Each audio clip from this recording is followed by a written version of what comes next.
Hello बच्चों, स्वागत है आपका हमारे यूट्यूब चैनल ऑल क्लासेस पर।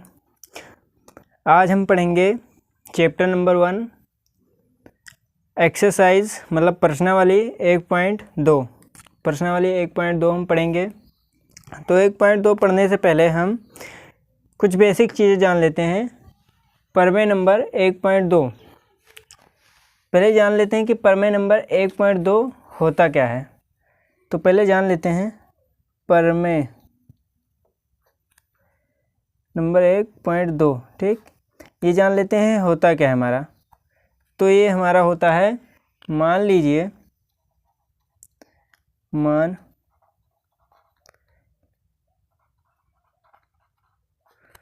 लीजिए P एक अभाज्य संख्या है।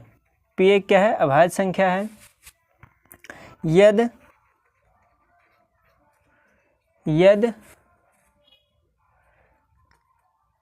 P ये स्क्वायर को विभाजित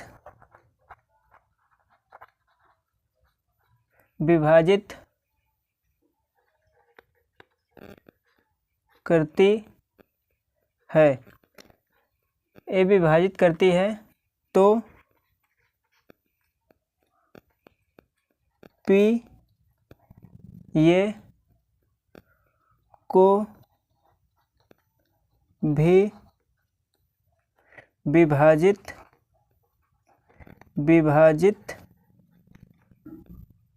करेगी, है ना। जब P ए स्क्वायर को विभाजित करती है तो P जो है ये को भी विभाजित करेगी, है ना। जहाँ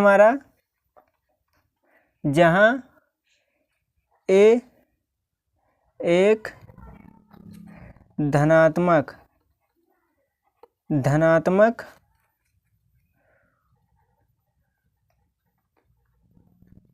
पूर्णांक है। ए क्या है? हमारा धनात्मक पूर्णांक है। तो मान लीजिए P एक अभाज्य संख्या है। P एक अभाज्य संख्या है। जो P एक क्या है? अभाज्य संख्या है। अभाज्य संख्या तो आप जानते ही हो, ठीक है। अभाज्य संख्या जैसे कि क्या हो गया? अभाज्य संख्या जैसे क्या हो गया? 5, 7, 11, ठीक है। तो P एक अभाज्य संख्या है। यदि P ए स्क्वायर को विभाजित करती है, क्या है कि P क्या है? ए स्क्वायर को विभाजित करती है, तो P जो है ए को भी विभाजित करेगा। एग्जाम्पल के रूप में समझ लीजिए, जैसे कह रहा है कि P बराबर, ठीक है, 2, 3, 5, ठीक, 7। अब कह रहा है P ए स्क्वायर को विभाजित करती है, है ना। तो विभाजित करने का मतलब है कि 2 ये P हो गया और ये P स्क्वायर हो गया, ठीक है। मतलब ये स्क्वायर P स्क्वायर कह रहे हैं। यहाँ देख लीजिए, ये हमारा ये स्क्वायर हो गया, ये P हो गया। जब P ए स्क्वायर को विभाजित करती है तो ये देख लीजिए, 2 दूनी 4 हो गया, ये 2 दूनी 4, मतलब शेषफल हमारा 0 आ गया। अब कह रहा है कि जब P ए स्क्वायर को विभाजित करेगी तो हमारा P जो है ए को भी विभाजित करेगी। कैसे? 2 और 2, 2 एक 2, 1 आ गया हमारा। मतलब ये जो है P जब ए स्क्वायर को विभाजित कर रही है, तो इसका मतलब P ए को भी विभाजित करेगी, ठीक है। अब इसी के अकॉर्डिंग हमारा प्रश्न है, कह रहा है कि क्वेश्चन नंबर 1, ये प्रमेय नंबर 1 था, इसी के अकॉर्डिंग हमारा प्रश्न भी लगेगा, ठीक है। इसी प्रमेय पर हमारा क्वेश्चन लगेगा। तो क्वेश्चन नंबर 1 है, क्या कह रहा है कि सिद्ध कीजिए कि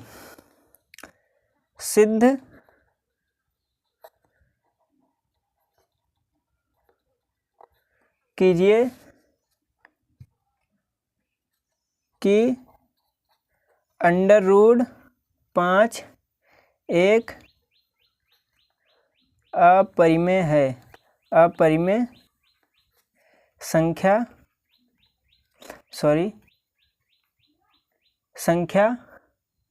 है।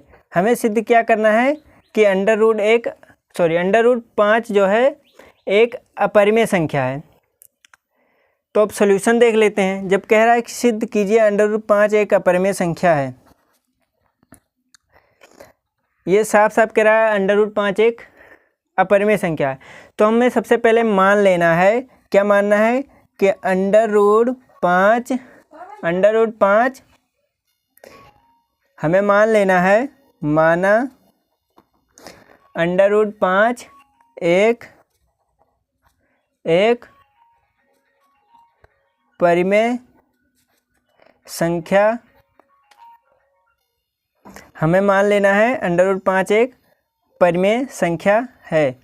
और आप जानते हैं परिमेय संख्या क्या होता है, जिसे P/Q के रूप में हम लिख सकते हैं।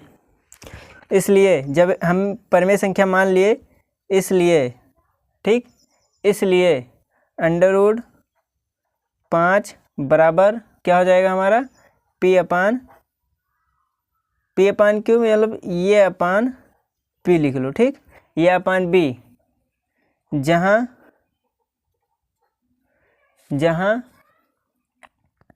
A व B पूर्णांक है, क्या है, पूर्णांक है, एवं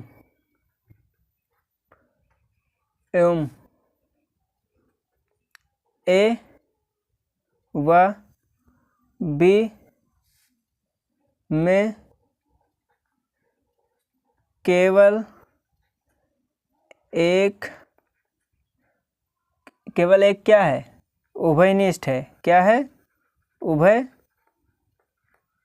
उभयनिष्ठ है। उभयनिष्ठ का मतलब समझे। और जहाँ B इज नॉट इक्वल 0। उभयनिष्ठ का मतलब इन दोनों के गुणांक में एक कामन है, ठीक, एक कामन है, ठीक, एक हमारा क्या है, कामन है। जब हमारा √5 बराबर A/B के रूप में हम लिख सकते हैं, ठीक, परिमेय संख्या है, तो ये हमारा हो जाएगा √5, ये इधर बटे के रूप में, तो उधर जाएगा गुणे के रूप में हो जाएगा, बराबर का ये हो जाएगा, है ना। अब हम क्या करेंगे, इन दोनों पक्षों का वर्ग कर देंगे, दोनों पक्षों का वर्ग करने पर, दोनों पक्षों का वर्ग करने पर, जब दोनों पक्षों का वर्ग कर देंगे हम, तो हमारा कितना आ जाएगा, वर्ग कर लेते हैं, √5B का स्क्वायर बराबर A का स्क्वायर, है ना। अब दोनों पक्षों का वर्ग किए तो इसका √5 का स्क्वायर कितना हो जाएगा, √5 का स्क्वायर हमारा हो जाएगा 5, ठीक, और ये हो जाएगा B स्क्वायर बराबर का ये स्क्वायर। अब ये √5 गुणे √5 को 2 बार गुणा करेंगे, ठीक, तो ये हमारा आ जाएगा सिंपल का 5, ठीक। ये सब छोटी छोटी चीज़ें हैं, जहाँ रूट वाला स्क्वायर होता है वहाँ पर वो नंबर रूट हट जाता है और नंबर उतर आएगा, ठीक। अब ये B बराबर हमारा, ठीक, अब ये गुणे के रूप में है, उधर जाएगा तो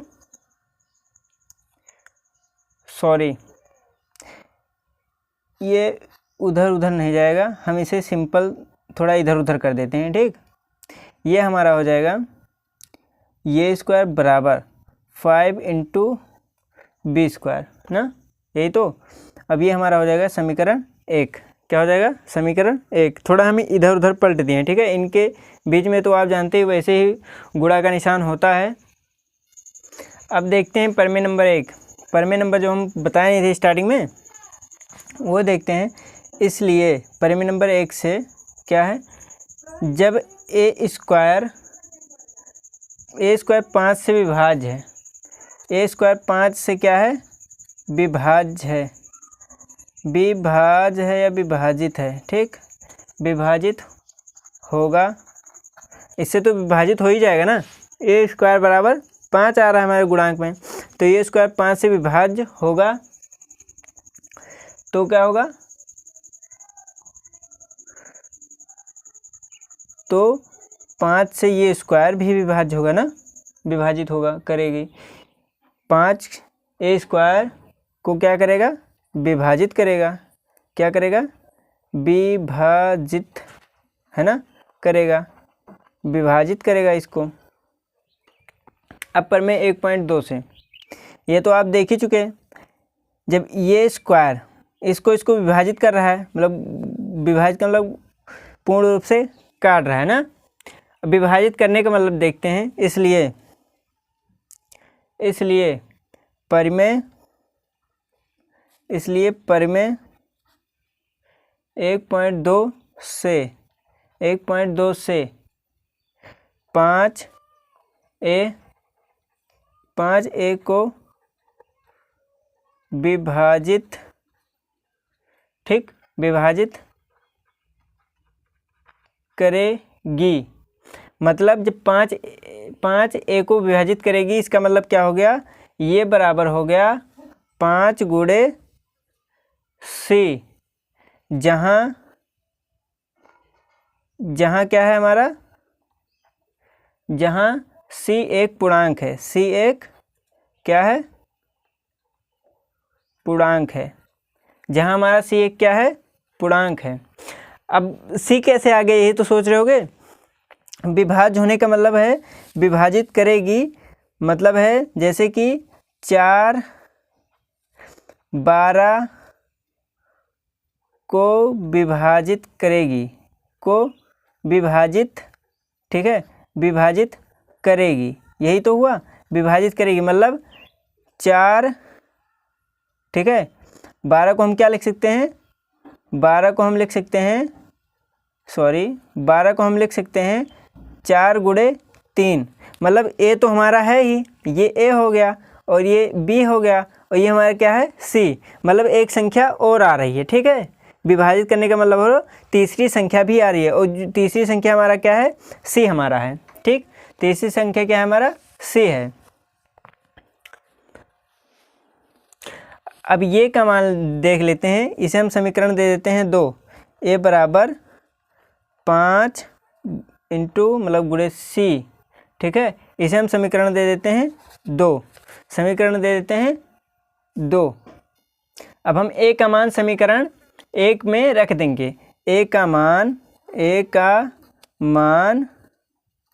समीकरण 1 में रखने पर, ठीक है, रखने पर, समीकरण 1 में रखने पर, अब समीकरण 1 क्या था, समीकरण हमारा 1 जो था आप देख ही चुके थे, हमारा समीकरण था ए स्क्वायर बराबर 5 गुणे बी स्क्वायर, ठीक, ये हमारा समीकरण 1 था।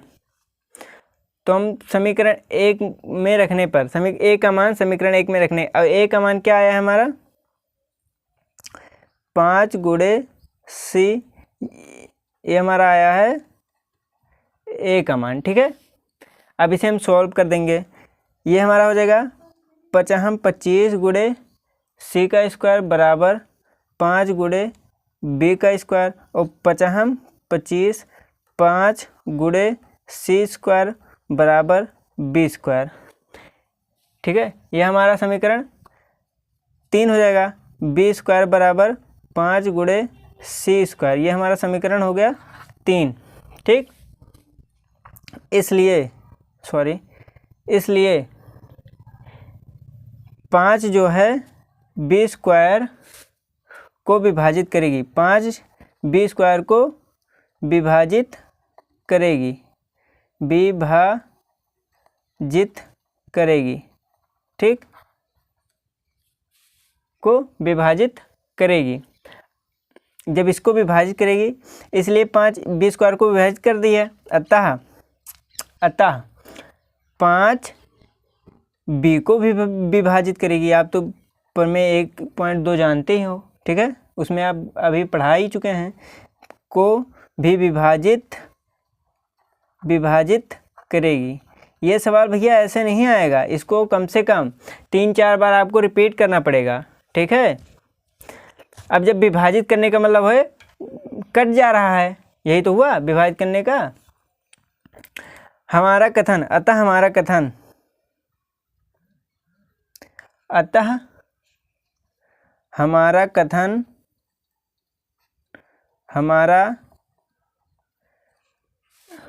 कथन जो कि ए एवं बी में एक के अलावा अन्य कुछ भी उभयनिष्ठ, एक के अलावा अन्य कुछ भी उभयनिष्ठ नहीं है, अतः गलत हो गया। अतः क्या हो गया? गलत हो गया। क्या हो गया? गलत हो गया। गलत हो गया क्योंकि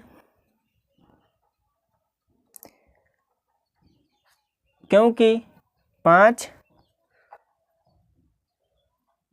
क्या है हमारा? उभयनिष्ठ मिल गया। 5 हमारा क्या है? उभयनिष्ठ मिल गया, ठीक है। 5 इसमें भी है और 5 ए स्क्वायर में भी था, ठीक है। जब समीकरण 1 सॉल्व किए थे तो 5 हमारा क्या है? उभयनिष्ठ मिल गया। उभयनिष्ठ मिल गया क्योंकि ये स्क्वायर हमारा यहाँ भी मिला था। 5 इसमें भी मिला था, ये देख लीजिए। ये स्क्वायर बी स्क्वायर में भी मिला था और ये देख लीजिए यहाँ सी बी स्क्वायर में भी मिला है, ए स्क्वायर में भी मिला है। अतः क्या है? 5 हमारा उभयनिष्ठ मिल गया। इसलिए क्या? इसलिए √5 अपरिमेय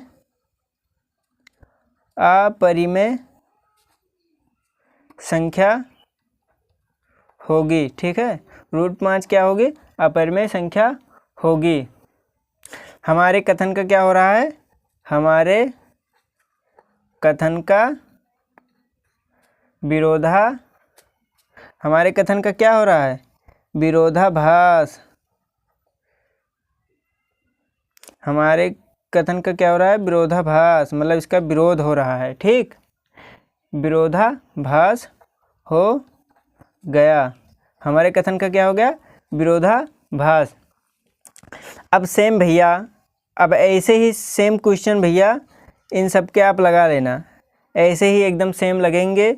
जैसे √5 तो लगा ही चुके, √2 हो गया भैया, √3 हो गया, √7 हो गया, ठीक है, और √11 हो गया। इस तरह के क्वेश्चन आपको जहाँ कहीं भी आते हैं, जहाँ p अभाज्य संख्या है, ठीक है, जहाँ a हमारा क्या है? अभाज्य संख्या है, p कह रहे हैं। जहाँ a हमारा क्या है? अभाज्य संख्या। अभाज्य संख्या मतलब ये 5, 2, 3, ठीक है, 7, 11 अभाज्य संख्या है, तो निश्चित रूप से क्या होगा? अभाज्य संख्या तो निश्चित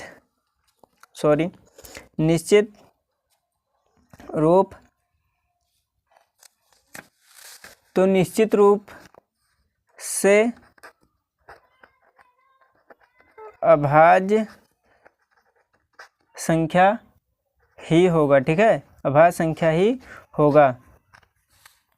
अब ये क्वेश्चन भैया इतना आसानी से नहीं लगेगा, कम से कम आपको 4 से 5 बार इसे रिपीट करना होगा, ठीक है। इसी तरह तभी सवाल इन सवालों को आपको याद करना पड़ेगा, कॉन्सेप्ट तो है पर याद करना भी पड़ेगा, 3-4 बार इसे रटना पड़ेगा और इसमें कुछ है नहीं। 3-4 बार आप रिपीट कीजिए, सवाल निश्चित रूप से वेरी वेरी इंपॉर्टेंट भी है। ठीक, धन्यवाद। अगर नहीं समझ आएगा तो आप कमेंट करिएगा, हम पुनः प्रयास करेंगे समझाने का। धन्यवाद। जय हिंद, जय भारत।